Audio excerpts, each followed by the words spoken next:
Versículo 1 en adelante dice de esta forma. Aleluya. ¿Lo tenemos, iglesia? Muy bien. Dice el texto bíblico de esta forma.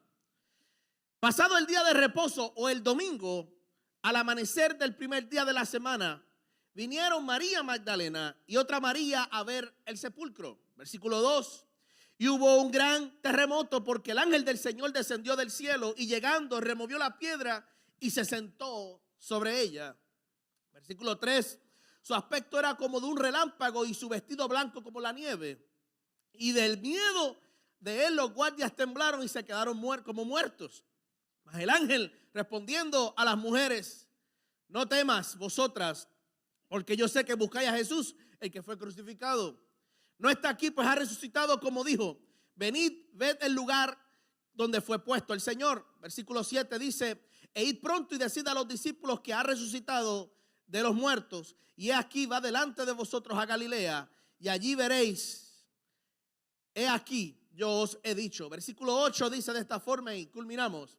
Entonces ella saliendo del sepulcro con temor y gran gozo, fueron corriendo a dar las nuevas a los discípulos. Y mientras iban a dar las nuevas a los discípulos, he aquí, Jesús les salió al encuentro y diciendo: salve. Y ellas acercándose abrazaron los pies de Jesús y le adoraron. Y la historia culmina. Entonces Jesús les dijo: no temáis, id y dad las nuevas a mis hermanos para que vayan a Galilea y allí me verán. Cuando yo miro esta historia, que el Señor bendiga la palabra del Señor. Cuando yo miro esta historia donde se encuentra la experiencia de unas mujeres que van un domingo en la mañana, en otras versiones dice al amanecer, a buscar a Jesús. Jesús había prometido que al tercer día Él iba a resucitar. Pero habían ciertas situaciones que podían impedir humanamente la resurrección de Cristo. Y una de ellas era que se robaran el cuerpo de Jesús.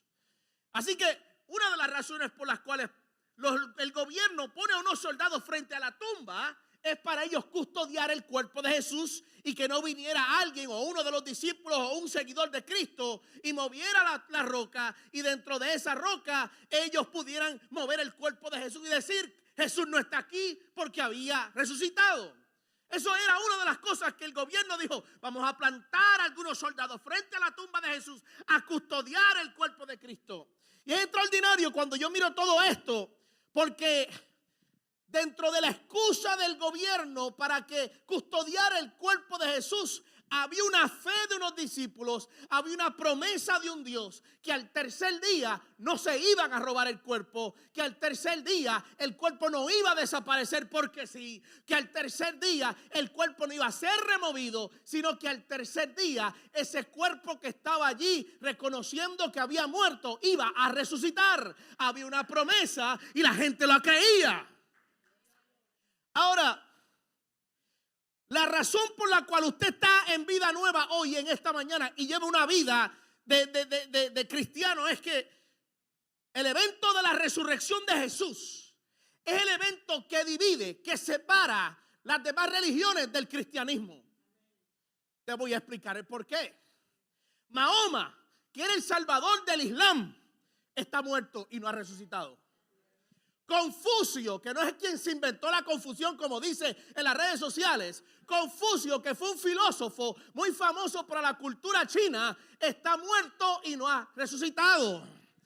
Buda, cuyo nombre significa el que está despierto, fíjate, no está despierto, está bien muerto y no ha resucitado. Pero aquel que prometió que te va a dar vida y vida en abundancia, dijo que voy a morir, pero voy a resucitar y al tercer día enseñorearé sobre la muerte.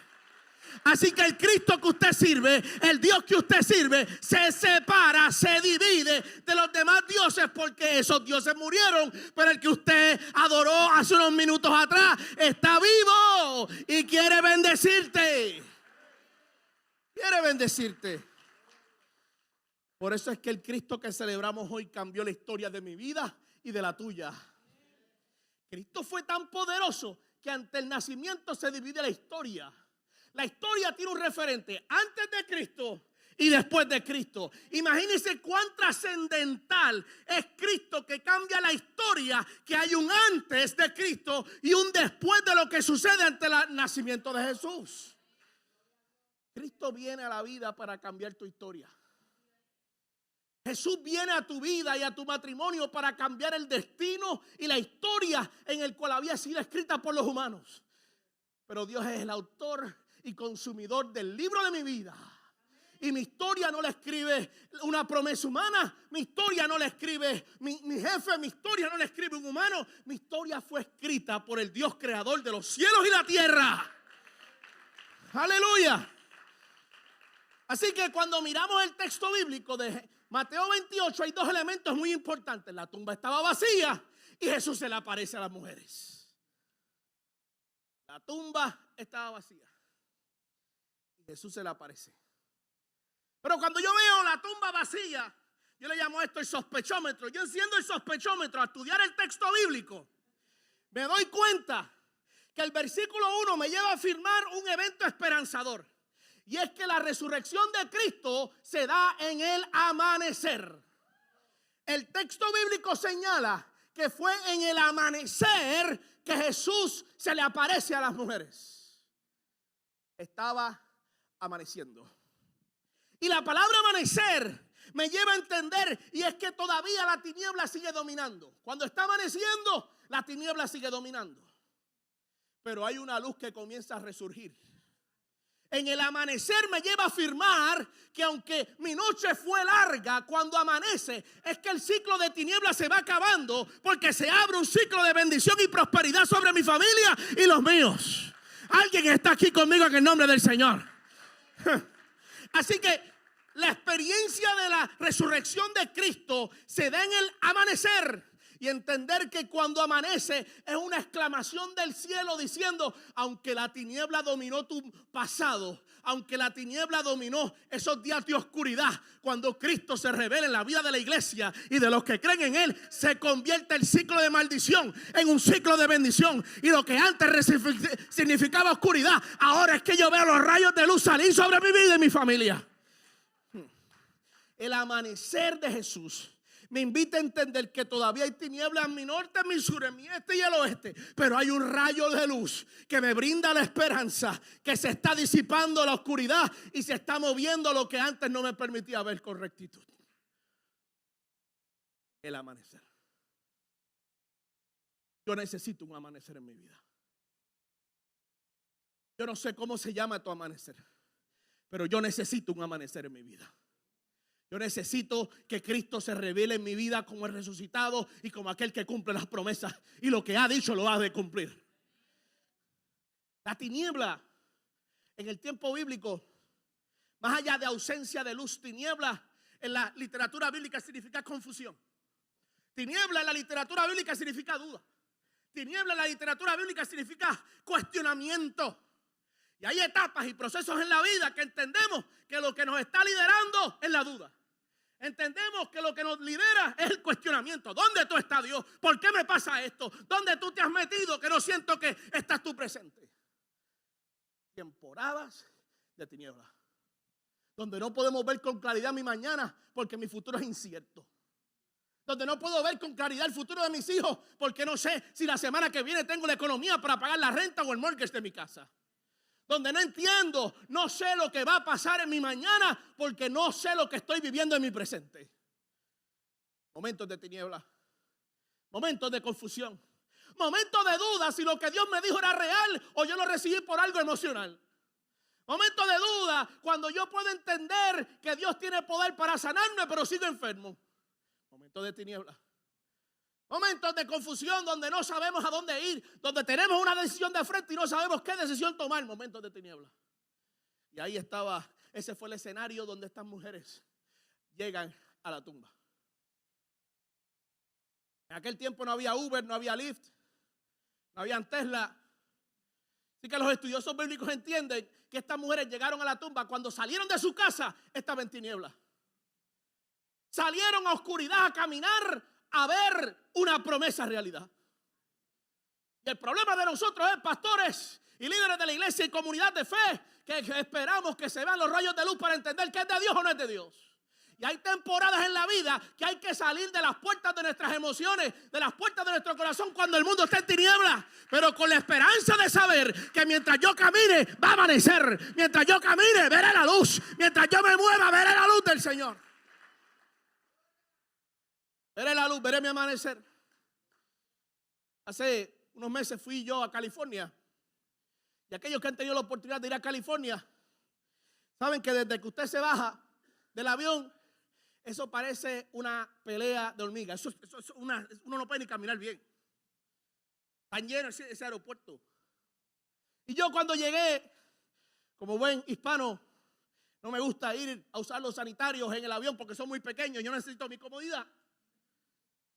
Cuando yo salgo del avión, mi primera parada fue ir al baño. Y allí en California, eso es un lugar donde le han dado mucho énfasis al saving de la energía. Y cuando yo entro al baño, el baño estaba oscuro. Pero cuando yo comienzo a caminar, se enciende la luz. Porque tenía sensor de movimiento. Pero ¿qué pasó? En un minuto se apagó el baño. Y tuve que ponerme a hacer malabares para que se encendiera la luz. Y me di cuenta, y como yo soy pastor, yo tengo que pasar todo por la palabra. Me di cuenta que hay momentos en la vida que hay que movernos para ver la luz en la vida. Que tienes que caminar en fe sabiendo que esa luz se va a encender. Que tienes que caminar en fe sabiendo que Dios va a abrir la puerta. Que tienes que caminar en fe sabiendo que ese milagro es mío, que esa bendición es mía y yo me voy a mover. Así que hoy yo te invito a que entiendas que cuando tú miras por las ventanas de tu fe y veas que está oscuro, hay una promesa, que el cielo se va a abrir, que la lluvia va a descender y va a haber un amanecer sobre los tuyos. Por eso es que yo digo, hay un amanecer sobre mi vida. Hay un amanecer sobre mi vida. Mateo 27, capítulo anterior, versículo 51, dice que ante la muerte de Jesús estando en la cruz, el último suspirar de Jesús cuando ocurre, que Él dice, Padre, en tus manos encomiendo mi espíritu. Mateo 27, versículo 51 dice que hubo un terremoto. Y que hubo un terremoto y que al morir se puso en tiniebla aquel lugar. Voy a repetir nuevamente. Un terremoto. Dice que el lugar del velo se rasgó. Las rocas comenzaron a partirse por el medio. Y dice el texto que hubo un terremoto. Marcos 15:33 dice que desde el mediodía que Jesús muere, la tierra quedó en oscuridad. Marcos 15:33. Parece que la naturaleza responde a la vida de Cristo. Marcos 15:33 señala que cuando Jesús muere, la tierra se quedó en oscuridad. Llegó la tiniebla. Pero ¿qué pasa? Esto me transporta a mí a Génesis capítulo 1. Porque el texto bíblico en Génesis 1 dice que antes de Dios dar la palabra, lo que dominaba era las tinieblas. Y cuando Cristo muere, la naturaleza responde a la deidad de Jesús. Cayó en oscuridad ese lugar allí. A las 12 del mediodía, a las 2 de la tarde, quedó en oscuridad. Cuando más cerca el sol está geográficamente de la tierra, quedó en oscuridad ese lugar allí. ¿Qué pasa en nuestra vida cuando vemos que o entendemos que Dios no se manifiesta y llegan temporadas de oscuridad y de confusión y de duda a la vida? Cuando entendemos que Dios se ha olvidado de nosotros o Dios nos ha dado la espalda, que entendemos que ha llegado una temporada de oscuridad, de confusión, de malas decisiones. Y Jesús, bajo la experiencia, dice que cuando Él muere queda en oscuridad. Cuando el sol geográficamente, para que los evangelistas hayan escrito el horario de cuando Jesús muere, es porque quiere dejar saber que era el horario donde el sol más cerca está de la tierra. En ese momento oscureció. Hubo oscuridad. La tiniebla empezó a dominar. El infierno hizo un party. Satanás estaba celebrando la muerte de Jesús porque las tinieblas estaban dominando la historia de la humanidad. Satanás bailando con sus demonios en una loseta, dando vueltas como una festividad. Pero la buena noticia es, cuando Jesús muere, la escena se llena de tinieblas. En aquella región dice que se oscureció. Pero al resucitar, señala el Mateo, que cuando Jesús resucita, el sol vuelve a salir. La experiencia de entender que cuando el Señor está operando en nuestra vida, lo que antes dominaba mi vida, lo que antes producía confusión, lo que antes producía duda, lo que antes producía cuestionamiento, ya comienza a disiparse. Porque cuando Cristo se manifiesta sobre la iglesia, las tinieblas tienen que comenzar a moverse. Es que Dios va a prometer, a cumplir todo lo que Él te ha prometido. Es interesante, escuche bien. Cuando Jesús multiplica los panes y los peces, usted conoce la historia más que yo, se la sabe mucho mejor que yo. Lo hace el texto bíblico, dice anocheciendo. Mateo capítulo 14, versículo 15, dice que estaba anocheciendo y los discípulos le dicen a Jesús: Maestro, maestro, vámonos de aquí porque este lugar es peligroso de noche. Cuando yo veo anocheciendo es cuando la fe se me está acabando. Cuando yo veo anocheciendo es porque me estoy dando por vencido ante la lucha que yo estoy llevando. Cuando yo veo anocheciendo es cuando estoy enterrando mi ministerio porque nadie me da la oportunidad. Cuando yo veo anocheciendo es porque estoy enterrando mis sueños porque los veo muy lejos e imposible ante mi realidad. Cuando yo está anocheciendo es cuando yo estoy enterrando el destino de Dios sobre mi vida porque veo a otros prosperar y yo estoy estoqueado en la misma roca, en el mismo hoyo, en el mismo lugar. Y dice el texto bíblico que estaba anocheciendo, estaba atardeciendo, el sol se estaba poniendo y Jesús ejecuta el milagro de la multiplicación de los panes y los peces cuando la fe se estaba acabando. Y lo que yo te quiero decir en el nombre del Señor es que no importa si estás en tiniebla o está anocheciendo tu fe o está anocheciendo tus esperanzas o está anocheciendo tu familia, eso no es impedimento para que Jesucristo haga un milagro sobre tu vida, te bendiga y prospere a tu familia. Lo que te estoy diciendo es que no importa la temporada que estás viviendo, Cristo puede hacer el milagro para multiplicarte a ti y a los tuyos. Cuando la fe se va disminuyendo, cuando mis esperanzas se van caudicando, cuando mi promesa ya la estoy enterrando, cuando ya me estoy olvidando de Dios, es cuando Jesús dice: ahora me toca a mí. Ahora me toca a mí. Ya la ciencia te dio un cáncer terminal, ya la ciencia te dio un diagnóstico terminal, pero ahora vengo yo a multiplicarte y a prosperarte. Quiero regalarte una palabra profética que Dios le revela a Isaías. Isaías 58, versículos 8 al 9. Hablando el profeta Isaías, que si tú haces y caminas bajo la palabra o la voluntad de Dios, mira lo que sucede. Isaías 58, versículo 8 dice: si así procedes tú, haciendo referencia, si tú estás caminando en la voluntad, caminas bajo la palabra que te fue dada, la luz despuntará como la aurora. En otras versiones dice: en el amanecer tu luz comenzará a despuntarse y al instante llegará tu sanidad. Estoy diciendo, al instante llegará tu sanidad. La justicia te abrirá el camino y la gloria del Señor te va a seguir. Lo que el profeta Isaías está profetizando al pueblo es que si tú caminas bajo la voluntad de Dios, si tú caminas bajo la palabra que Dios te ha dado, esté de día o esté de noche, si tú caminas bajo esa palabra, dice el texto que van a ser una luz que va a despuntar sobre tu vida.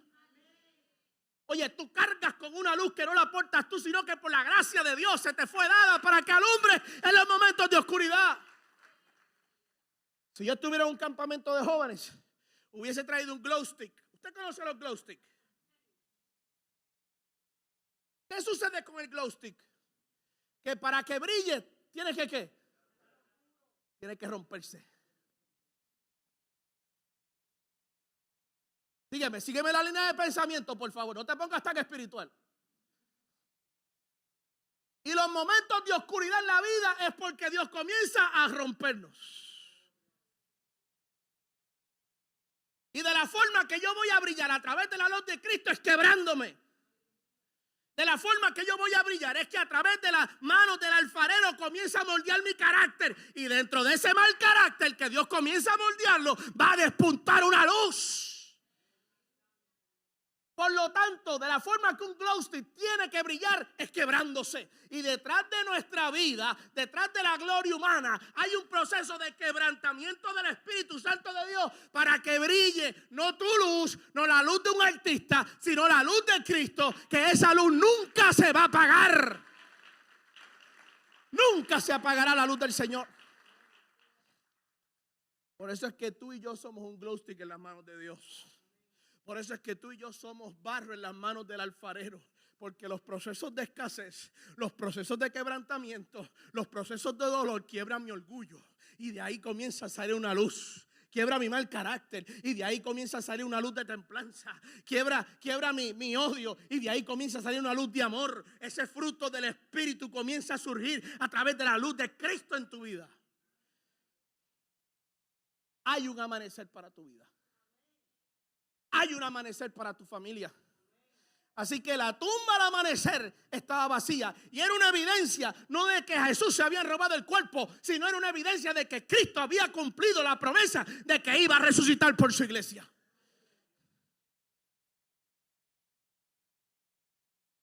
Tengo 12 minutos para terminar.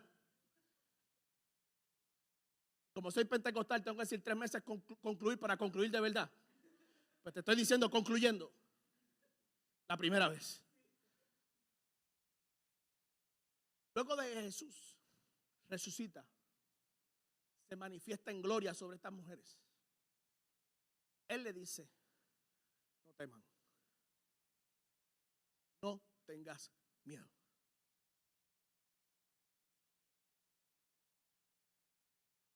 País, hace 100 libras atrás yo jugaba baloncesto. Y en mi país había un coro que decía, hito, hito, hito, queremos un puntito, o perdiendo pero contento, ganando pero asustado. Era la retórica, estoy perdiendo pero estoy contento porque me estoy acercando al marcador y tú estás ganando pero asustado porque te puedo ganar.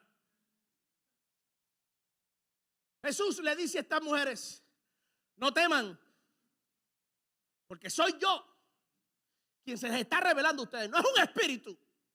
Es la manifestación de mi gloria que ustedes están teniendo la oportunidad de tener la primicia de lo que voy a hacer. Porque no es lo mismo ver un Jesús humano y verlo resucitado en gloria. No es lo mismo. Ni se escribe igual. El Jesús humano me invita a entender que ese rey vino a restaurar y a restablecer el templo y a restablecer la vida de la iglesia, la espiritualidad de un pueblo. Pero el Cristo resucitado me invita a entender que desde ahora voy a empezar a operar en los dones del Espíritu. Cuando yo miro esto, que Jesús le dice a estas mujeres, no teman, no tengan miedo. Claro, me va a dar miedo a mí ver a un Jesús resucitado. Era una experiencia que yo nunca había visto. Jesús, yo sabía que había resucitado a 3 personas. Pero yo verlo resucitado él mismo, eso es otra cosa, es otra dimensión, otro nivel de fe y de gloria. Y Jesús les dice a ella, no teman. Porque nos entra un miedo cuando le damos el control de nuestra vida a Dios. Nos entra un temor cuando le damos el control de mi vida a Jesucristo. Porque no sabemos o tenemos desconocimiento de las vueltas que va a dar Jesús cuando toma el will de mi vida, cuando toma el control de mi familia, cuando toma el control de mis hijos. Yo no sé lo que va a pasar, pero yo sé que en las manos del Señor estaré seguro y estaré segura. Jesús le dice, no teman.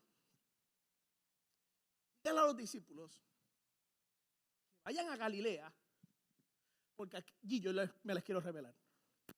Y como yo soy caribeños. Yo dije, pero ¿por qué Jesús no le dice a los discípulos que vengan aquí, que aquí es donde está el milagro real? Y tienen que verlos en Galilea. Si hubiese sido yo un discípulo, hubiese subido con el Facebook Live diciendo que Cristo había resucitado. Pero Jesús no quería ver los discípulos en la tumba, los quería ver en Galilea. Le dijo Jesús a estas mujeres, díganle a mis discípulos, en el versículo 10, díganle a mis discípulos y díganle las buenas nuevas para que vayan a Galilea, y en Galilea es donde me van a ver. No en la tumba, en Galilea. Yo me pregunto, pero ¿por qué en Galilea y no en el milagro donde ocurrió? Porque Galilea fue el primer lugar donde él llamó a los discípulos. Fue el lugar donde él vio a un Pedro que el mundo lo había descalificado, pero Dios lo había calificado. Fue un lugar donde Dios vio un Felipe, y Felipe allí con su imprudencia, Felipe allí con su falta de fe, fue donde Dios lo vio y lo escogió a él para ser un apóstol. Galilea representa el lugar del encuentro donde tuve ese primer encuentro con Jesús. Galilea representaba el lugar donde nadie me había visto, pero yo estaba bajo la mirada de Dios, bajo la lupa de Dios, y allí fue donde Dios me llamó. Galilea es traer a memoria esa experiencia que yo tuve con el Señor. Galilea es traer a memoria esa experiencia donde yo abandoné mi vida con Cristo. Esa es el Galilea. Y cuando Jesús le dice a los discípulos, te voy a esperar en Galilea y es allí donde me vas a ver en gloria, es trayendo a memoria que fue el lugar donde Dios te vio cuando tú te habías descalificado. Fue el lugar donde tú recibiste el destino cuando ya la gente había maldecido tu vida. Fue el lugar donde tú recibiste una promesa cuando ya nadie creía en ti. Fue el lugar donde tú te acordaste de que Dios te amaba y cuando ahora mismo ya te habías olvidado de Él. Fue el lugar donde Dios te levantó cuando tu padre o tu madre te dejó en un pasado. Fue el lugar donde el Señor te había levantado. Ese es el Galilea de los discípulos. Traer a memoria las experiencias que yo tuve con el Señor. Pero no una memoria para herir mi pasado, sino una memoria para acordarme de dónde Dios me había sacado en un pasado. Jesús me espera en Galilea, es decir, te espero en tu pasado para que entiendas que allí es donde yo te he levantado y de ahí yo te he sacado. Acordarnos de dónde Dios nos sacó. Acordarnos que por su gracia estamos en pie.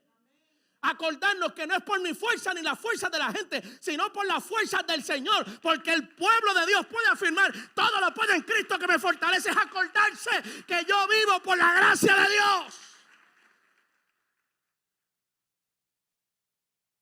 Yo vivo por la gracia de Dios. Que tienes la oportunidad de adorarlo. Así con tu quejabanza tienes la oportunidad de alabarlo.